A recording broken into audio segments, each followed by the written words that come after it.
वैसे ठीक नहीं है, ऐसा ठीक नहीं।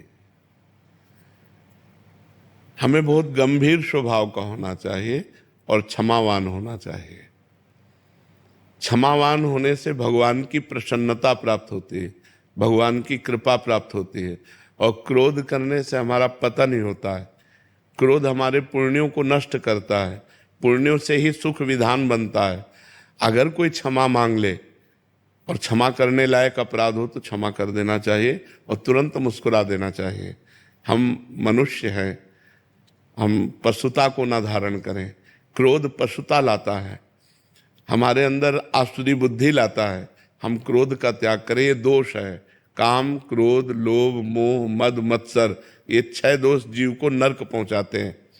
त्रिविधम नरकस्येदम द्वारम नाशन मात्मनः कामः क्रोधा तथा लोभा तस्मादेत त्रयम त्यजेत। ये 3 तो खास करके नरक पहुंचा देते हैं, काम, क्रोध और लोभ। इनको तीनों को त्यागना चाहिए।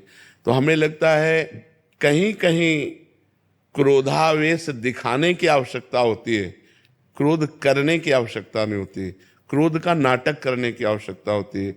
जैसे अपने शिष्य पर, अपने पुत्र पर और अपने जो अनुयायी हैं, जैसे मान लो आप किसी पद पर हैं और 10 आपकी सेवा में हैं, अगर वो प्रमाद कर रहे हैं तो हमें क्रोध की स्थिति लानी पड़ेगी। आपको अगर किसी मरीज की हानि हो गई तो बहुत बड़ी हानि हो जाएगी, इसलिए आपकी जो सेवा में है उनको एकदम सतर्क रखना पड़ेगा। तो उस समय यदि हम क्रोध का नाटक कर रहे हैं तो सार्थक है।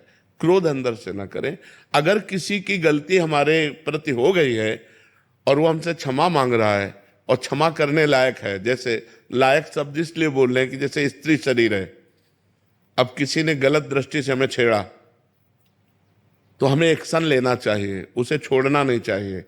क्योंकि अगर उसे हम छोड़ते हैं तो आज हमें छेड़ा, कल और को छेड़ेगा, या आज हमें छेड़ा है तो कल और छेड़ेगा हमें। अगर वो हाथ जोड़ के कह देता कि कभी हम, तो एक बार चांस देना चाहिए, जाओ, दोबारा गलती नहीं होनी चाहिए, एक बार चांस देना चाहिए। इसलिए हम कह रहे हैं कि यदि क्षमा करने लायक है तो एक बार क्षमा कर प्रयोग करना चाहिए। ये क्षमा आध्यात्मिक शक्ति है, और यदि आपने क्षमा कर दिया तो उसको दंड तो मिलेगा ही।